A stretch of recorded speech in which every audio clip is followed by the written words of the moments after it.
हाँ तो दोस्तों, वैष्णवी क्लासेस के आज के सेशन में मैं आपका अपना होस्ट प्रफुल्ल सर आपका बहुत बहुत स्वागत करता हूं। और जैसा कि आप लोग जानते हैं कि हमारा सेक्शन चल रहा है टाइम एंड टेंस का एडवांस लेवल। तो एडवांस लेवल में हमने प्रेजेंट इंडेफिनिट की पढ़ाई पूरी कर ली थी। मुझे उम्मीद है कि वो वीडियो आप लोगों को काफ़ी पसंद आ रहा होगा और आप लोग उस वीडियो को प्लीज़ अच्छे से देखिए, उससे काफ़ी क्वेश्चंस बनते हैं, ये आप हमेशा माइंड में रखिएगा। आज हमारा टॉपिक है प्रेजेंट कंटिन्यूअस। तो हम अपने पढ़ाई को शुरू करते हैं प्रेजेंट कंटिन्यूअस की तरफ। सबसे पहले देखा जाए हमारे पास जो है प्रेजेंट कंटिन्यूअस, ठीक है।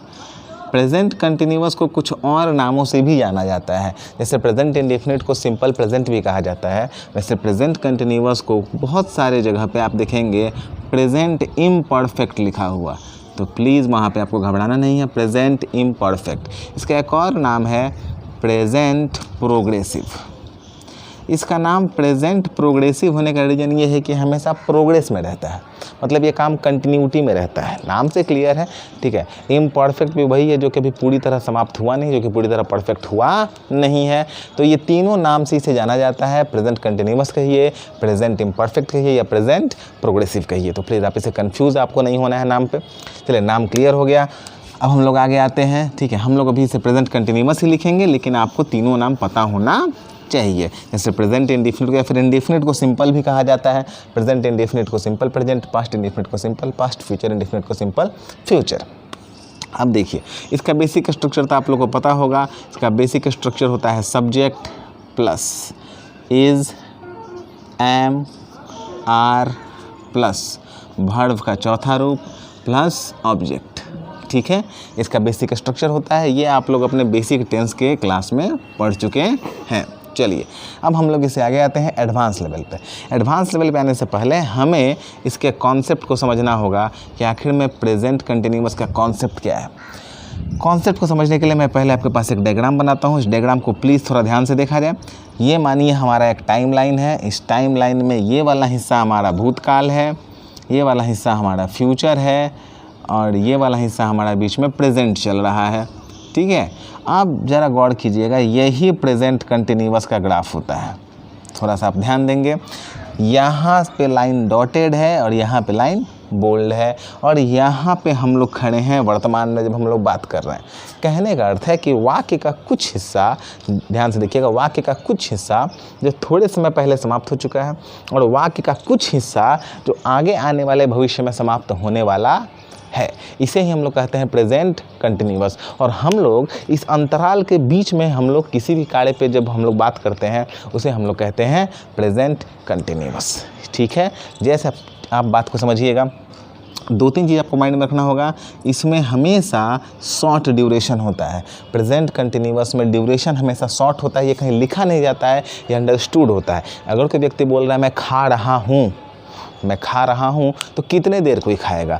हो सकता है 5 या 10 मिनट या 20 मिनट पहले से खा रहा होगा, 5 मिनट 10 मिनट या 20 मिनट आगे तक खाएगा। ऐसा तो नहीं हो सकता है कि वो 2-3 वर्ष तक खाते ही रहेगा, ये संभव नहीं है। तो जितने भी शॉर्ट ड्यूरेशन के कार्य होते हैं, जो कुछ समय या कुछ घंटे में समाप्त हो जाएंगे, उसे हम लोग प्रेजेंट कंटिन्यूअस में रखते हैं। क्लियर है? इसमें कभी भी समय का प्रयोग नहीं होता है। अगर इसमें समय का प्रयोग हो जाएगा तो ये प्रेजेंट कंटिन्यूअस का स्ट्रक्चर नहीं होगा। जैसे कोई बोल दे मैं 6 घंटे से खेल रहा हूँ, बस 6 घंटे, जैसे आपने उसमें समय लगा दिया, आप प्रेजेंट कंटिन्यूअस स्ट्रक्चर का प्रयोग नहीं कर सकते हैं। ये बहुत ही ज़्यादा इंपॉर्टेंट पॉइंट है, इसे गांठ बांध के दिमाग में रख लीजिए कहीं ना कहीं। अब यहाँ तक जब आपने कॉन्सेप्ट को समझ लिया है तो ध्यान देखा जाएगा। ध्यान से देखिए, अगर मानिए कोई घटना चल रही, समझिएगा ध्यान से यहाँ पे कॉन्सेप्ट, अगर मानिए कोई घटना चल रही है, ठीक है, और उस घटना के बीच में आप कहीं पहुँचते हैं,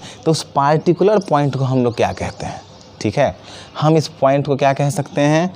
इस पॉइंट को हम लोग कह सकते हैं दिस टाइम, इस समय, ठीक है। मतलब इस समय राम पढ़ रहा है, मतलब आप जब पहुँचे तो वो थोड़ा पढ़ चुका था, थोड़ा पढ़ेगा। आप इस पॉइंट को एक और शब्द बोल सकते हैं नाउ, ठीक है। आप इस पॉइंट को एक और शब्द बोल सकते हैं प्रेजेंटली, ठीक है। आप इस पॉइंट को एक और शब्द बोल सकते हैं एट प्रेजेंट, एट प्रेजेंट। तो ऐसे जितने भी शब्द अगर वाक्य में मौजूद होंगे, जैसे वाक्य में अगर नाउ मौजूद है, वाक्य में दिस टाइम मौजूद है, वाक्य में एट प्रेजेंट मौजूद है, वाक्य में प्रेजेंटली मौजूद है, वाक्य में मौजूद है एट दिस मोमेंट,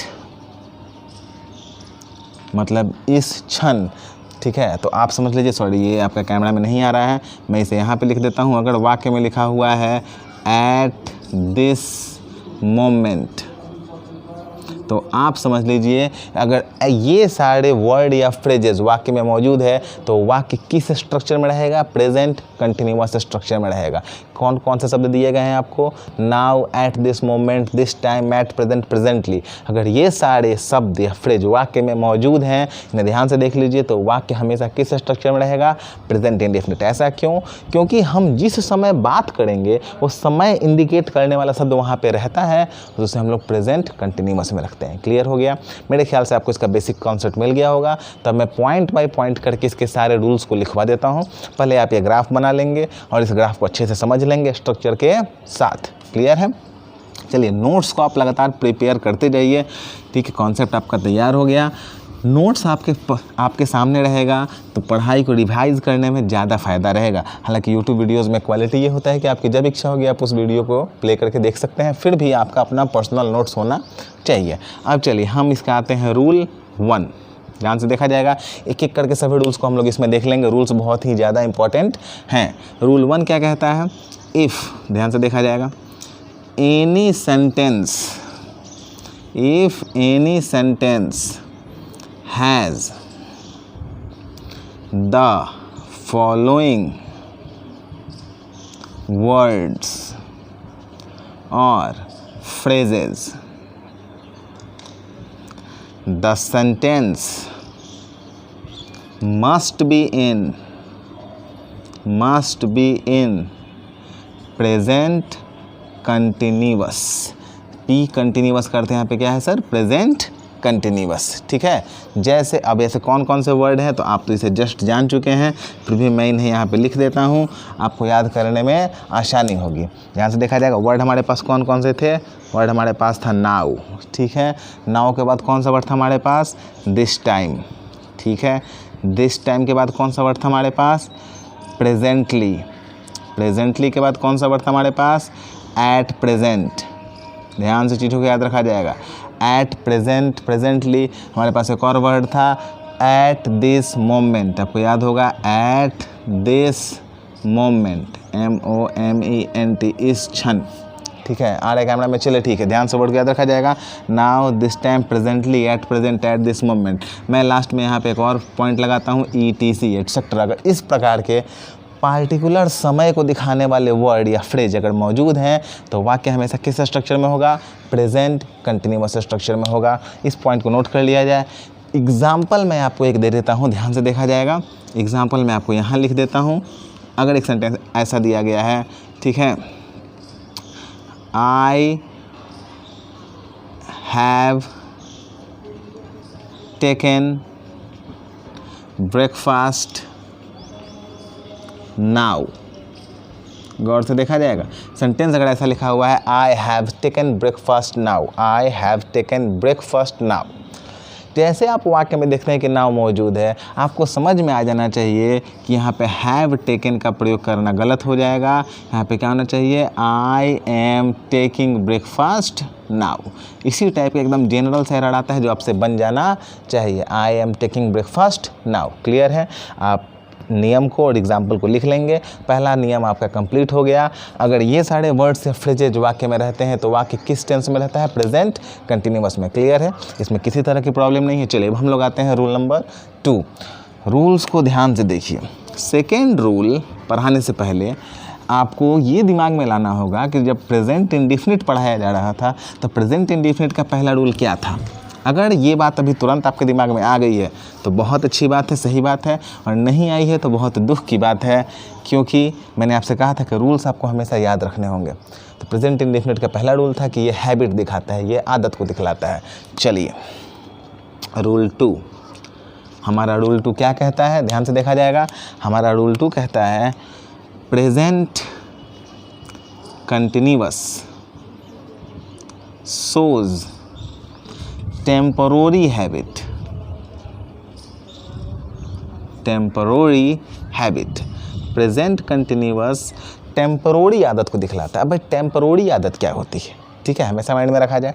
तो यहाँ मैं ब्रैकेट में 2 वर्ड्स लिख रहा हूँ, इस बॉक्स में 2 वर्ड लिख रहा हूँ।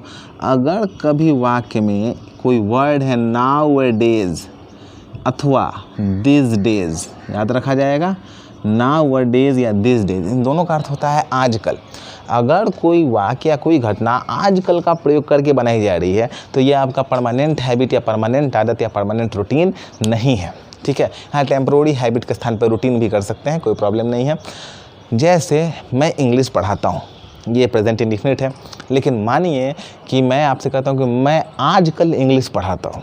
जब मैं ये कहता हूँ कि मैं आजकल इंग्लिश पढ़ाता हूँ तो आप समझ लीजिए तो ये एक टेम्पररी हैबिट है। जैसे कोई बोलता है कि मैं आजकल लेट हो जा रहा हूँ, ठीक है, फिर आजकल मुझे लेट हो जाता है, तो ये टेम्पररी है, ये उसकी आदत नहीं है। अब एक हम लोग कहते हैं कि उसे अक्सर लेट होता है, तो ये जो आप बोलते हैं उसे अक्सर लेट होता है, वो अक्सर देरी से आता है, ये आपका प्रेजेंट इंडेफिनिट है। जब आप उसे आजकल की बात में कहते हैं तो ये प्रेजेंट कंटिन्यूअस है, ठीक है। तो ध्यान में रखा जाएगा। जैसे एग्जाम्पल के तौर पर दिया जा सकता है, आई टीच इंग्लिश नाउअडेज। जैसे आप ये वाक्य देखते हैं, आप इसे क्रॉस कर देंगे, ये लाइन पूरी तरह गलत है। क्यों गलत है आपको जानकारी है। जब नाउअडेज लग गया है तो आई टीच का प्रयोग नहीं होगा, इसलिए किसका प्रयोग होगा, I am teaching English nowadays. वाक्य समझ में आ गया। तो 2 नियम आपके पास हो गए। पहला नियम आपके पास हो गया कुछ वर्ड्स या फ्रेजेस जो आपको याद होने चाहिए। दूसरा नियम आपके पास हो गया, अगर वाक्य में टेम्पररी हैबिट की बात हो रही है, उसको दिखाने के लिए नाउअडेज अथवा आपका नाउअडेज या फिर दिस डेज का प्रयोग किया जाता है, इनका प्रयोग है, या फिर किसी और तरीके से टेम्पररी हैबिट की बात हो रही है, तो वो टेंस हमेशा किस में रहेगा, प्रेजेंट कंटिन्यूअस में। 2 स्ट्रक्चर आपके सामने क्लियर हो गए मेरे ख्याल से, दोनों में कोई प्रॉब्लम नहीं होना चाहिए। चलिए अब हम लोग आते हैं रूल 3। चलिए इन 2 रूल्स के बाद रूल 3 पे जरा आते हैं। रूल 3 को थोड़ा ध्यान से देखा जाएगा, बहुत ही इम्पॉर्टेंट स्ट्रक्चर है। इसका एक झलक आप लोग प्रेजेंट इंडेफिनिट में भी देख चुके हैं, फिर भी यहाँ पे आपको थोड़ा सा ध्यान से देखना है, ठीक है। चलिए सम ध्यान दिया जाएगा, static verbs cannot be used in this structure। गौर से देखा जाएगा, कुछ वर्ब ऐसे होते हैं स्टैटिक जिनका प्रयोग आप इस स्ट्रक्चर में नहीं कर सकते हैं। बहुत ही इंपॉर्टेंट नियम है, ज़रा गौर से देखा जाएगा। ऐसे स्टैटिक वर्ब कौन कौन से हैं, मैं आपको ध्यान से लिखता हूँ, वर्ड्स को याद करेंगे। पहला वर्ड में देता हूँ सी, लुक नहीं, लुक को आप इस्तेमाल कर सकते हैं, सी का इस्तेमाल इस टेंस में नहीं कर सकते हैं, सी। दूसरा वर्ड आपके पास हियर, लिशन नहीं, हियर, लिशन का इस्तेमाल आप यहाँ कर सकते हैं, हियर का इस्तेमाल नहीं कर सकते हैं। अगला वर्ड मैं आपको देता हूँ थिंक। चलिए अगला वर्ड मैं आपको देता हूँ लाइक। अगला वर्ड मैं आपको देता हूँ लव। अगला वर्ड आपके पास है हेट। अगला वर्ड आपके पास है अंडरस्टैंड। चलिए अगला वर्ड आपके पास है विश। अगला वर्ड आपके पास है होप, ठीक है। अगला वर्ड आपके पास है बिलीव। ये सारे वर्ड्स जिन्हें हम स्टैटिक वर्ब कहते हैं, आप देख रहे हैं कि ये सारे एब्स्ट्रैक्ट एक्शन है, जिन एक्शन को आप देख नहीं सकते हैं, ठीक है। अगर कोई किसी को पसंद करता है, नापसंद करता है, आप उसे देख नहीं सकते हैं, आप उसे फील कर सकते हैं। तो ऐसी जो चीज़ें हैं, see, hear, think, like, love, hate, understand, wish, hope, believe, समझने की कोशिश कीजिए। एब्स्ट्रैक्ट एक्शंस जिन्हें आप देख नहीं सकते हैं, इन्हें हम कहते हैं स्टैटिक वर्ब। अब मैं यहाँ पे ईटी से लगा देता हूँ, ये कभी भी इस स्ट्रक्चर में प्रयोग नहीं होते हैं। अगर कोई वाक्य, उदाहरण के तौर पर मैं आपको देता हूँ, ठीक है, अगर मैं लिखता हूँ आई एम थिंकिंग, मैं सोच रहा हूँ, ये वाक्य सही नहीं माना जाएगा। वाक्य होता है आई थिंक। वाक्य क्या होता है सर, आई थिंक। हम लोग अक्सर कहते हैं आई थिंक, ये मैंने अपने लास्ट वीडियो में भी चर्चा किया था। आई एम लविंग कभी नहीं लिखते हैं, ही इज़ लविंग कभी नहीं लिखते हैं, ही इज़ होपिंग कभी नहीं कहते हैं, ही होप्स कहते हैं, वी होप कहते हैं, we hope for the best कहते हैं। तो ये याद रखा जाएगा। स्टैटिक वर्ब इस स्ट्रक्चर में, मैं ये नहीं कहता कि इनका आईएनजी फॉर्मेट नहीं होता है, मिसकॉन्सेप्शन नहीं होना चाहिए। स्टैटिक वर्ब इस स्ट्रक्चर में प्रयोग नहीं हो सकते हैं, इस टेंस में प्रयोग नहीं होते हैं। इनके बीच में एक और वर्ड आता है फील।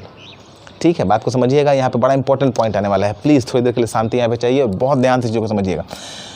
फील का भी प्रयोग हम लोग नहीं करते हैं। यहाँ पे ध्यान से देखा जाएगा, एक सेंटेंस लिखा गया है, आई एम फीलिंग कोल्ड।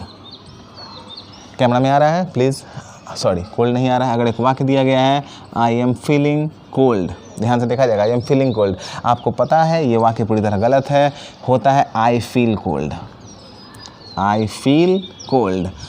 लेकिन इस नियम को इसलिए अलग से पढ़ाया गया। आजकल आप लोग फेसबुक पे देखते होंगे, फीलिंग ऑप्टिमिस्टिक देता है, फीलिंग ब्लेस्ड देता है, फीलिंग इंथुजियास्टिक होता है। तो अगर सीधे तौर पे कहा जाए कि फीलिंग का प्रयोग हम लोग नहीं करते हैं तो बच्चे बहुत कंफ्यूज हो जाते हैं। नियम को ज़रा ध्यान से समझिएगा। आप जब मेंटल कंडीशन की बात करेंगे तो वहाँ पे आप फीलिंग का प्रयोग कर सकते हैं, लेकिन अगर आप किसी फिजिकल कंडीशन की बात कर रहे हैं तो वहाँ पे आप फीलिंग का प्रयोग नहीं कीजिए। ये ग्रामर के रूल से सही नहीं है, यहाँ पे आपका नंबर कट जाएगा। तो फीलिंग एंथुसियास्टिक कह सकते हैं, फीलिंग बोर्ड कह सकते हैं, फीलिंग ब्लेस्ड कह सकते हैं, फीलिंग ऑप्टिमिस्टिक कह सकते हैं, फीलिंग एनर्जेटिक कह सकते हैं, लेकिन फीलिंग कोल्ड नहीं कह सकते हैं। ठीक है, feeling tired, I feeling tired नहीं लिखा जाए, आई फील टायर्ड लिखा जाए ज़्यादा अच्छा, क्योंकि ये कोई मेंटल कंडीशन नहीं है, टायर्ड एक फिजिकल कंडीशन है। तो आई फील टायर्ड लिखा जाए तो ज़्यादा अच्छा होगा। वाक्य को समझिएगा, ये बहुत ही इंपॉर्टेंट नियम था, ध्यान से चीज़ों को देखा जाएगा, इस पर बिल्कुल कंफ्यूज नहीं होना। जानते सभी लोग हैं, पढ़ते सभी लोग हैं, थोड़ी थोड़ी बातों से लोग कंफ्यूज हो जाते हैं। अब प्लीज़ आप अपने इस रूल को अच्छे से नोट डाउन कर लेंगे। ठीक है, चलिए, ये मेरे ख्याल से रूल 3 था। रूल 3 था। पहला रूल आपके पास था जो वर्ड्स और फ्रेजेस थे, नाउ था, प्रेजेंटली था, एट प्रेजेंट था। दूसरा रूल आपके पास हो गया now a days, this days. तीसरा रूल आपके पास, ये सारे रूल्स हो गए। स्टैटिक वर्ब को हम लोग इस स्ट्रक्चर में प्रयोग नहीं कर सकते हैं। 3 रूल आपके सामने क्लियर हो गए, तीनों में कोई प्रॉब्लम आपको नहीं होना चाहिए। क्लियर है? अब चलिए आप इसे प्लीज़ नोट डाउन कर लीजिए अच्छे से देख के। अब हम लोग आते हैं अपने अगले रूल पे। ठीक है, अगला रूल थोड़ा सा ज़्यादा इंपॉर्टेंट है, थोड़ा उसे आपको ध्यान से समझना है। ठीक है, अगला रूल जो है वो थोड़ा सा फ्यूचर और प्रेजेंट का मिश्रण है। ठीक है, तो हम अपने हेडिंग को थोड़ा सा चेंज करेंगे। ठीक है, वो प्रेजेंट कंटिन्यूअस, प्रेजेंट इंडेफिनिट और फ्यूचर का थोड़ा सा मिश्रण है, और हम लोग हेडिंग देंगे relation between future and present. चलिए, हमारा हेडिंग हो जाएगा relation between future and present, वर्तमान और भविष्य के बीच संबंध। कल एक पॉइंट आप लोग को याद होगा, लास्ट वीडियो में जो हमने चर्चा किया था, अगर कंडीशनल से 2 क्लॉज जुड़े हुए हैं और दोनों क्लॉज फ्यूचर इंडेफिनिट में हैं, तो हमें एक क्लॉज को, जो कंडीशनल क्लॉज होता है, उसे प्रेजेंट इंडेफिनिट में करना जरूरी होता है। ये नियम मैंने आपको पढ़ाया था, इस पर काफ़ी सवाल भी बनते हैं। ठीक है, चलिए अब आपको यहाँ पे ज़रा ध्यान देना है।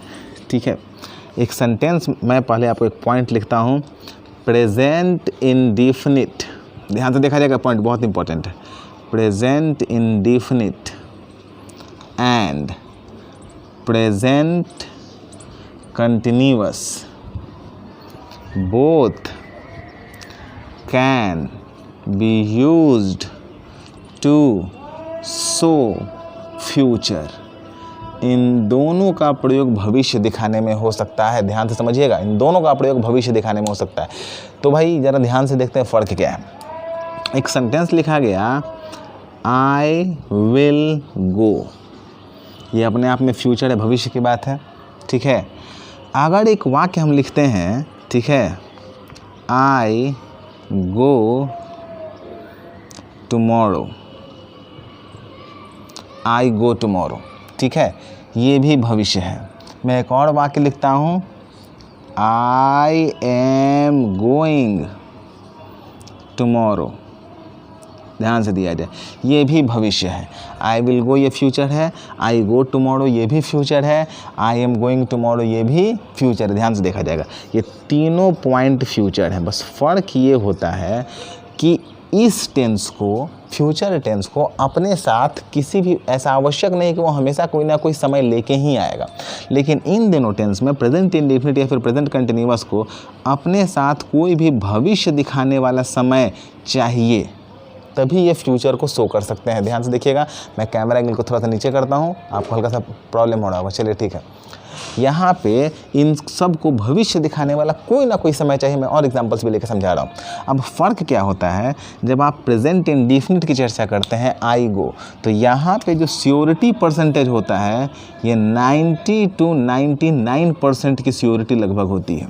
उस सिचुएशन में इसका इस्तेमाल किया जाएगा, मैं उदाहरण देकर बता रहा हूँ। और जब इसकी बात करते हैं तो ये आप 60 to 80% के बीच में श्योरिटी की बात करते हैं, ठीक है।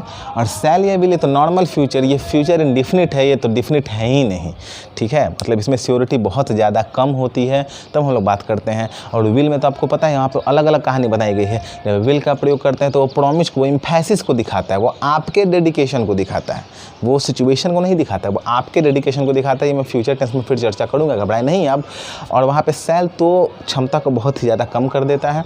तो ये बेसिक नियम आप समझिएगा, इसका प्लीज़ नोट कर लीजिए। मैं अभी क्वेश्चन देकर समझाऊंगा तो आपको ज़्यादा क्लियर हो जाएगा, आप इसे नोट कर लीजिए। चलिए, अब अगर ये पॉइंट आप नोट कर चुके हैं तो मैं इस पॉइंट पे एक क्वेश्चन देता हूँ और जो आपको ज़्यादा क्लियर हो जाएगा यहाँ पे लिख के। ये पूछा हुआ क्वेश्चन है, एसएससी का पूछा हुआ क्वेश्चन है, ठीक है। सवाल है, your driving licence will expire in 2021। इस वाक्य में कोई एरर है या नहीं? Section A, section B, section C, और यहाँ पे मैं कर देता हूँ नो एरर। क्या ये कैमरा एंगल में आ रहा है? Yes, very good. Your driving licence, मैंने डी लिखा है, विल एक्सपायर इन 2021। आप बताइए, अगर आपके पास कोई ड्राइविंग लाइसेंस है, पासपोर्ट है या फिर कोई भी ऐसा आपके पास डॉक्यूमेंट है, तो उसमें उसका एक्सपायरी डेट लिखा हुआ होता है कि नहीं? इवन आपके एटीएम कार्ड पे भी उसका एक्सपायरी डेट लिखा हुआ होता है या नहीं? लिखा हुआ होता है। तो उस समय अगर 2020 लिखा है तो 2020, 2022 लिखा है, 2022 में उसके एक्सपायर होने का संभावना कितना है? ए, बी या सी? 90 to 99%, 100% है वो, लेकिन हम लोग हमेशा 100 लेकर नहीं चलते हैं। तो यहाँ पे आपको क्या लगता है सबसे उपयुक्त कौन सा टेंस रहेगा? फ्यूचर टेंस या फिर प्रेजेंट इंडेफिनिट? यहाँ पे प्रेजेंट इंडेफिनिट सबसे उपयुक्त टेंस रहेगा। तो यहाँ पे हम लोग विल एक्सपायर की जगह किसका इस्तेमाल करेंगे? एक्सपायर्स। गौर से देखा जाएगा, ये पूछा हुआ क्वेश्चन है, आप इस क्वेश्चन पे ज़रा गौर कीजिएगा। कई जगह आपको ये क्वेश्चन दिखाई पड़ जाएगा, your driving licence expires in 2021। तो ऐसा कोई भी अगर घटना किसी भी तरह से दिखला दिया गया हो जो लगभग निश्चित है, तो वहाँ पे आपको प्रेजेंट इंडेफिनिट का प्रयोग करना है। बस आपके पास एक भविष्य सूचक समय होना चाहिए, ठीक है। हम लोग कई बार कहते हैं I am meeting you today, I am meeting today, मैं आज आपसे मिलूंगा या मैं आज आपसे मिल रहा हूँ। ये भी फ्यूचर है एक तरह से, बस यहाँ पे परसेंटेज बहुत हाई नहीं है। मैं इसका भी एग्जांपल आपको देता हूँ। जैसे हम किसी से बोलते हैं कि मैं आज रात में खीर बनाने वाला हूँ, ठीक है।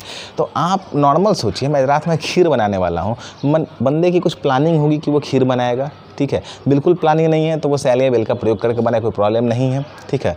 विल का प्रयोग करना गलत जगह, प्रॉमिस थोड़ी है, प्रॉमिस करेंगे तो विल का प्रयोग करेंगे वहाँ पे। अच्छा, ऐसा तो नहीं कि किसी भी कंडीशन में वो खीर बनाएगा ही, ये एक बड़ा जनरल हमारा प्लानिंग होता है। ऐसा कई बार हमारा प्लानिंग होता है जो कि हम लोग बाद में उसे जाके कैंसिल कर देते हैं एन मौके पे। तो वो आपके पास थर्ड कंडीशन है जहाँ हम 60 to 80% का प्रयोग करते हैं। तो हम लोग वहाँ पे प्रयोग करते हैं I am going to prepare from Monday today, I am going to prepare from Monday today. उसी तरह हम बोलते हैं मीटिंग यू टुडे, मैं आज आपसे मिलूंगा, एक जनरल घटना में कोशिश करूंगा कि मिलूंगा। कोई ऐसा हार्ड एंड फास्ट नियम नहीं है। तो जब जनरल कंडीशन में बात करनी होती है तो हम लोग अपने कंडीशन 3 यानी प्रेजेंट कंटिन्यूअस का इस्तेमाल करते हैं भविष्य को दिखाने के लिए।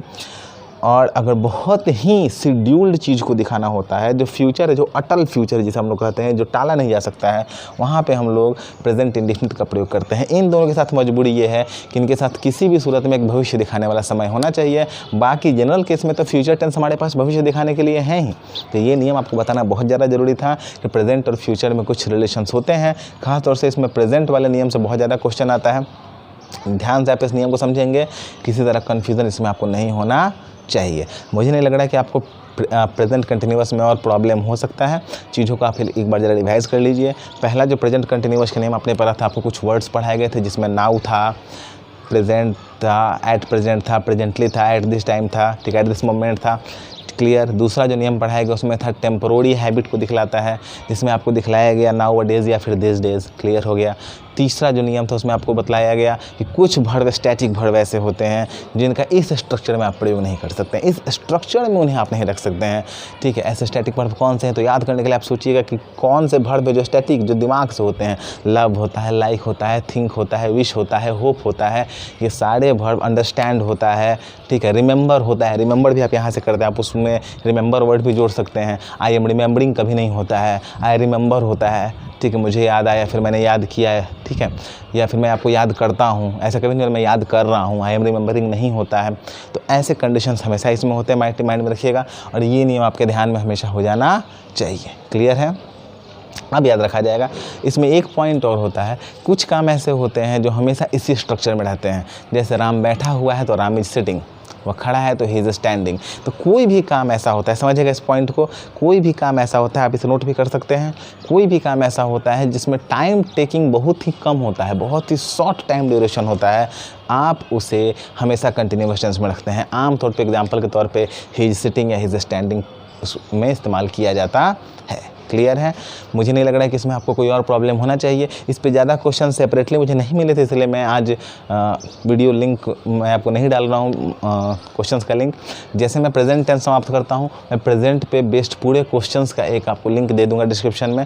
प्रेजेंट परफेक्ट और प्रेजेंट परफेक्ट कंटिन्यूअस समाप्त होने के बाद प्रेजेंट पे आप प्रैक्टिस कर लेंगे, उसके बाद हम लोग पास्ट पढ़ेंगे, पास्ट पे सेपरेट प्रैक्टिस कर लेंगे, फिर फ्यूचर पढ़ेंगे, फिर सबका मिक्स करके एक बार प्रैक्टिस हम लोग कर लेंगे। तब तक आप लोग वीडियोस को रेगुलर देखते रहिए और अपना अच्छे से नोट्स बनाते रहिए, ठीक है। आपको कहीं भी प्रॉब्लम हो रहा है प्लीज़ कमेंट कीजिए, मैं इंतज़ार करता हूँ आपके कमेंट्स का एक तरह से, ठीक है। अगर आपको वीडियो अच्छे लग रहे हैं तो जहाँ तक हो सकता है आप इसे शेयर कीजिए ताकि सबको फ़ायदा मिले।